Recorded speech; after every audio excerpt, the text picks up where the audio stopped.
नमस्कार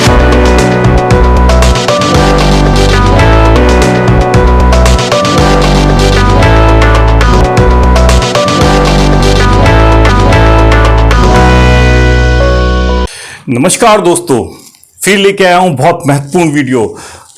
आज आपके पैरों की जमीन खसक जाएगी। आपको बेशक नहीं पता होगा इस कंपनी के बारे में जो पूरे वर्ल्ड का फाइनेंस कंट्रोल कर रही है, जो पूरे वर्ल्ड का बैंकिंग सिस्टम कंट्रोल कर रही है और दुनिया भर की कंपनियों में इसका स्टेक है। कौन है ये बंदा, आज बताएंगे डिटेल से, जो पूरे वर्ल्ड को साइलेंटली कंट्रोल कर रहा है। किस तरीके से इसका जन्म हुआ है, किस तरीके से ब्लैक रॉक का जन्म हुआ। आज की वीडियो अंत तक देखिएगा, बहुत ही इंटरेस्टिंग होने वाली है, बहुत ही इंफॉर्मेटिव होने वाली है।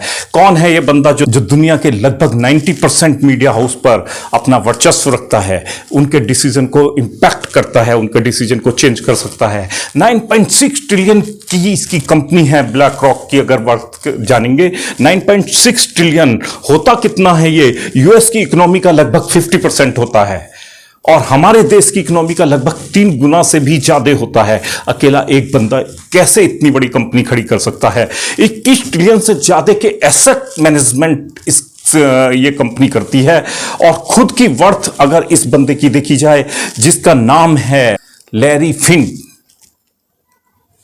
खुद की वर्थ भी 1 बिलियन से ज्यादा है। 5 से 8 हजार कंपनियों में इस कंपनी का इन्वेस्टमेंट है। इस कंपनी ने शेयर ले रखे हैं। शेयर होल्डिंग जो है ज़्यादातर बड़ी कंपनियों की इसके पास है। फॉर्च्यून 500 कंपनियों की ज़्यादातर कंपनियों में इसका इन्वेस्टमेंट है। और तो और गवर्नमेंट के $300 बिलियन से ज़्यादा के फंड अकेली ये कंपनी मैनेज करता है, अकेली ब्लैक रॉक संभालता है। इसका अंदाजा आप इसी बात से लगा सकते हैं। इस कंपनी की वर्थ हमारे जो अंबानी भाई हैं और अदानी भाई हैं, इन दोनों की मिलके लगभग 1% उसकी वर्थ जो है इन दोनों की वर्थ के बराबर आएगी। इंडिया की इकोनॉमी का 3 गुना। तो इतनी बड़ी कंपनी, और इसके बारे में शायद ही बहुत कम लोग जानते होंगे। तो ये कंपनी का जन्म कैसे हुआ आज डिटेल में बताएंगे, देखते हैं आगे। ये जो बंदा आपने पिक्चर में देखा, इसका नाम है लैरी फिंक। 2 नवंबर 1952 को इसका जन्म कैलिफोर्निया के वनडेन शहर में हुआ। एक छोटा सा शहर है, वहां इसका जन्म होता है। लैरी फिंक ने ग्रेजुएशन की पॉलिटिकल साइंस में और उसके बाद रियल इस्टेट में इन्होंने काम किया। रियल इस्टेट में इन्होंने एजुकेशन ली। 1988 में इस कंपनी की स्थापना की। इस कंपनी की स्थापना से पहले उनके संघर्ष के दिन भी काफी रोचक हैं, उसको जानना बहुत जरूरी है। आज ब्लैक रॉक दुनिया के सबसे बड़ी निवेशक कंपनी बन गई है, जो fund transfer, investment, financial management आदि में कार्य करती है। तो लैरी फिंक 23 साल के थे जब उन्होंने एक बोस्टन डायनामिक नाम की कंपनी में ज्वाइन किया। फाइनेंशियल मैनेजमेंट की तरीके से एक ज्वाइन किया, छोटी कंपनी थी, लेकिन एक नया कॉन्सेप्ट लाए, मॉर्गेज बैक सिक्योरिटी, जो एक बूम ला दिया। उस समय पूरी फाइनेंशियल में, बैंकिंग सिस्टम में लोन खूब तेजी से लोग लेने लगे। मॉर्गेज, और कारण यही हुआ, मॉर्गेज बैक सिक्योरिटी के कारण ही लेहमैन ब्रदर बैंक डूबा था 2008 में। तो जब ये कॉन्सेप्ट लाया गया तो बहुत तेजी से कामयाब हुआ। छोटी सी कंपनी को $1 बिलियन का फायदा करा दिया। $1 बिलियन यानी कि लगभग 8,000 करोड़ का फायदा। लेकिन एक ही साल के बाद एक उनकी छोटी सी फाइनेंशियल मिस्टेक के कारण कंपनी को $100 मिलियन का लॉस भी हुआ, जिसके कारण उन्हें किक आउट कर दिया गया, उन्हें बाहर फेंक दिया गया। लैरी फिंक खाली हो गए थे, उनके पास कोई जॉब भी नहीं थी। लेकिन लैरी फिंक ने हिम्मत नहीं हारी। उन्होंने अपने दोस्त स्टीफन स्वाजमैन से $5 मिलियन की फंडिंग ली और उनकी कंपनी में एक 40% का हिस्सेदारी उन्होंने ली। छोटी कंपनी हुआ करती थी ब्लू स्टोन, जो आज ब्लू स्टोन भी बहुत बड़ी कंपनी हो गई है। लगभग $950 बिलियन के वर्थ है ब्लू स्टोन की भी। लेकिन उसकी एक गलती जो वो असेस नहीं कर पाया, लैरी फिन ने बाद में इस कंपनी से अपना हिस्सेदारी वापस ले ली थी $250 मिलियन में। और वो छोटा सा लालच स्टीफन स्वार्डमैन को बहुत दुख दिया, क्योंकि उन्हें नहीं पता था, एक छोटी सी उनकी गलती जो $250 मिलियन दे के कंपनी का पूरा स्टेक उनको वापस कर रहे हैं, वो एक बहुत बड़ी कंपनी बन जाएगी। वो उनके कंपटीशन में एक ब्लैक रॉक बन के साबित होगी, एक ब्लैक रॉक कंपनी बन जाएगी, और जो उनसे ना जाने 100 गुना बड़ी कंपनी होगी। तो फिंक उस टाइम वहां पर, क्योंकि एक्सपीरियंस था फाइनेंशियल मैनेजमेंट का, पॉलिटिकल एजुकेशन उन्होंने ली थी, और रियल इस्टेट में उन्होंने भाग्य आजमाया, तो रियल इस्टेट की भी नॉलेज थी, उनको बुनाया, मॉर्गेज बैक सिक्योरिटी का कॉन्सेप्ट लाए, वो कई कंपनियों को बहुत ज़्यादा प्रॉफिट दिला गया। उन्होंने बाद में वो अपने लिए यूज़ किया, और 1988 में ब्लैक रॉक कंपनी की स्थापना की। उनके साथ, दोस्तों के साथ ये कंपनी की स्थापना हुई थी। ये उनके दोस्त हैं जिनके नाम हैं, सबसे पहले तो लैरी फिंक जो फाउंडर मेंबर थे, उनके अलावा रॉबर्ट्स एट्स Kapito, Susan Wagner, Barbara Novick, Ben Golub, Hugh Frater, Ralph Schlosstein and Keith Anderson, ये 7 दोस्त थे जिन्होंने ब्लैक रॉक की स्थापना की। ब्लैक रॉक की स्थापना में संघर्ष बहुत करना पड़ा। कंपनी धीमे धीमे हर 2 साल 3 साल में अब देखते गए बहुत तेजी से ग्रो करने लगी। इसमें लैरी फिंक का जो एक्सपीरियंस था बहुत काम आया। आप कंपनी का ग्रोथ इससे लगा सकते हैं कि कंपनी के पास 300 बिलियन से ज्यादा के गवर्नमेंट फंड जो है, गवर्नमेंट के फंड जो होते हैं, वो अकेली एक कंपनी मैनेज करती है। वर्ल्ड के 90% जो टॉप मीडिया हैं उसमें 90% में जो है लैरी फिंक की हिस्सेदारी है, ब्लैक रॉक की हिस्सेदारी है, ब्लैक रॉक का उसमें स्टेक होल्डिंग है। इसके अलावा फॉर्च्यून 500 कंपनी में के ज्यादातर कंपनियों में इस कंपनी की शेयर होल्डिंग है, इस कंपनी के शेयर हैं। मजे की बात यह है 2008 का जो फाइनेंशियल क्राइसिस आया उसमें भी यूएस गवर्नमेंट द्वारा लैरी फिंक को ही कंसल्टेंसी के लिए बुलाया गया। अब लैरी फिंक ने उन्हीं कंपनी को बचाया जिसमें उसका पैसा लगा था, जिसमें उसका स्टेक था। अब जिसके शेयर्स लैरी फिंक के पास खुद है, ब्लैक रॉक के पास खुद है, ब्लैक रॉक उन्हीं कंपनियों को बेल आउट करा रही थी और उन कंपनी का पैसा घूम के द्वारा ब्लैक रॉक में इन्वेस्ट हो रहा था। तो एक बहुत बड़े प्लेटफॉर्म पर लैरी फिंक को पहचान मिली और उन कंपनियों का पैसा घूम के खुद उसमें लग रहा था। हालांकि मॉर्गेज बैक सिक्योरिटी जिसके कारण लैरी फिंक ने नाम कमाया, एक्सपीरियंस कमाया, कई कंपनियों को खड़ा किया, उसी के कारण लेहमैन ब्रदर कलप्स हुआ था, उसी के कारण 2008 का रिसेशन आया था। और उस रिसेशन की कंसल्टेंसी में उससे कैसे निपटा जाए, यूएस गवर्नमेंट को कंसल्टेंसी भी लैरी फिंक ने दी और उन्हीं कंपनियों में वो पैसा इन्वेस्ट कराया या बेल आउट कराया, और वो बेल आउट का पैसा घूम के द्वारा ब्लैक रॉक में इन्वेस्ट हो गया। क्योंकि ये एक बैंकिंग कंपनी नहीं थी, इसलिए सर्कुलर इन्वेस्टिंग वैसे कॉन्सेप्ट जो था वो उसमें ये काम कर सकती थी। क्योंकि बैंकिंग में अगर ये होती, तो बैंकिंग में अगर ये काम कर रहे हो तो circular investing is a crime, तो वो पैसा घूम के बैंक में नहीं आ सकता। बैंक पेल आउट करता है तो वो पैसा इन्वेस्ट करना होता है, लेकिन क्योंकि ये बैंक नहीं था तो इनको ये एक लीवरेज दिया गया, ये कर सकते थे। लैरी फिंक का जन्म 1952 में हुआ। उसके बाद ये उनके बारे में है डिटेल है। मदर लीला उनका नाम था, इंग्लिश प्रोफेसर थी और फादर की शॉप थी, जूते बनाने की छोटी सी दुकान होती है। पॉलिटिकल साइंस में इन्होंने बीए किया, उसके बाद एमबीए रियल एस्टेट में किया। रियल एस्टेट और पॉलिटिकल की नॉलेज अगर हो गई, पॉलिटिकल नॉलेज हो गई, रियल एस्टेट की नॉलेज हो गई, तो एक टीडियस कॉम्बिनेशन बन जाता है जिसको उन्होंने खूब भुनाया और मॉर्गेज बैक सिक्योरिटी का कॉन्सेप्ट लाके बहुत पैसा भी बनाया, बहुत सारी कंपनियों को खड़ा किया। लेकिन बाद में अपनी कंपनी के लिए काम किया और बहुत ही बड़ी सफलता हासिल की। पिछले कुछ ही वर्षों में 1988 से लेकर 1922 तक अगर आप देखेंगे $10 ट्रिलियन की लगभग कंपनी बना दी है। $9.6 ट्रिलियन है। लास्ट ईयर $1 ट्रिलियन का इनको लॉस भी हुआ है, तो ये $9.6 ट्रिलियन इस टाइम है। अकेले लैरी फिंक की अगर वर्थ देखेंगे फोर्ब्स मैगजीन के हिसाब से, फोर्ब्स का जो डेटा आया है 2022 का अप्रैल में, वो $1 बिलियन तो $1 बिलियन तो अकेले लैरी फिंक की वर्थ है। तो ब्लैक रॉक का धमाका आप एक तरीके से इसको कह सकते हैं। इवन लैरी फिंक का कद आप इससे इस बात से आंक सकते हैं कि इन्हें काउंसिल ऑफ फॉरेन रिलेशन और वर्ल्ड इकोनॉमिक फोरम पे भी इन्हें बोर्ड में बैठने की इजाजत है। ये उसके बोर्ड में भी बैठते हैं। फाइनेंशियल डिसीजन इसको इंपैक्ट करते हैं। ये 7 दोस्त हैं जिनका नाम मैंने बताया आपको, Robert S Kapito Larry Fink के अलावा, Susan Wagner, Barbara Novick, Ben Golub, Hugh Frater, Ralph and Keith Anderson. ये 7 दोस्त हैं जिन्होंने ब्लैक रॉक की स्थापना की थी। ये कुछ डिटेल हैं, विकिपीडिया से ली गई हैं, तो आप देख सकते हैं। 35 ईयर्स अगो, मतलब 1988 में इसकी कंपनी की स्थापना हुई थी। यूएस न्यूयॉर्क से हुई, हेडक्वार्टर इसका न्यूयॉर्क में है। और इसका अगर रिवेन्यू मॉड्यूल देखेंगे तो ये इसका रिवेन्यू मॉड्यूल है। कितने बड़े बड़े कीर्तिमान है इस कंपनी के नाम, तो इसका अंदाजा इसी से लगा सकते हैं। ब्लैक रॉक इतना बड़ा मैजिक किया कैसे? उसके पीछे कोई तो होगा। उसके पीछे है उनका अलादीन नेटवर्क।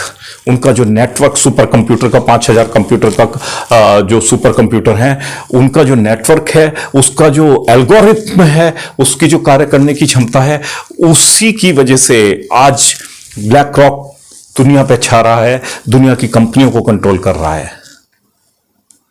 ये पूरी तरीके से गेम चेंजर जो साबित हुआ है अलादीन, उसी की वजह से आज ब्लैक रॉक बहुत तेजी से आगे बढ़ रहा है और पूरी तरीके से गेम चेंजर। उसके पीछे एक नेटवर्क है, नेटवर्क का नाम है अलादीन।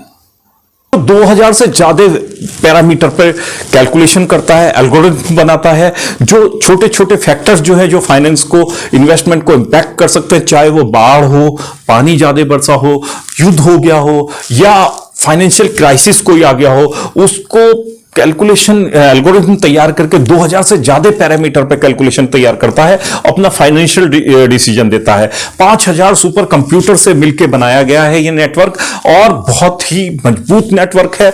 आपकी सारी इंफॉर्मेशन, जो फाइनेंशियल इंफॉर्मेशन होती है, आपका केवाईसी होता है, वो सब उस नेटवर्क में पड़ा होता है। आपका जो सोचने की क्षमता होती है, उसको उस नेटवर्क, जो अलादीन नेटवर्क है, उसको भी एल्गोरिथम में रखता है। और क्या होने वाला है, क्या लायबिलिटीज रहेंगी, क्या एसेट रहेंगी, इन सब की कैलकुलेशन में 2000 से ज्यादा पैरामीटर पर ये काम करता है और डिसीजन देता है।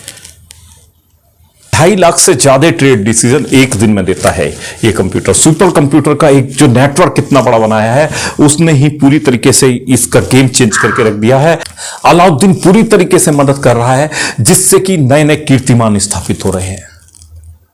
ये हर कंपनी का डेटा, हर बैंकिंग का डेटा, हर फाइनेंशियल इंस्टीट्यूशन का डेटा इसके पास है, क्योंकि कहीं ना कहीं ये सारी कंपनियों का जो एक डेटा कलेक्शन का एक सेंटर है, वो अलादीन के पास है। और इसी से सारे डिसीजन इंपैक्ट होते हैं। फाइनेंशियल प्लानिंग इससे बनती है, जो 5000 सुपर कंप्यूटर एक साथ वर्क करते हैं और 2000 से ज्यादा एल्गोरिथम पे ये काम करते हैं और फाइनल डिसीजन देते हैं। उसी की ये पूरा इंपैक्ट होता है शेयर्स पे। जो शेयर की वैल्यू बढ़ती है, घटती है, कहाँ इन्वेस्टमेंट करना है, कहाँ नहीं करना है। फॉर्च्यून 500 में जितनी कंपनी है, लगभग सभी में इसका स्टेक है, सभी में ब्लैक रॉक ने पैसा लगाया हुआ है। पूरा नाम इनका फिंक का लॉरेंस डगलस फिंक है, जिन्हें शॉर्ट में कहते हैं लैरी फिंक। तो black rock is the largest money management firm in the world. Second पे कौन हो सकता है?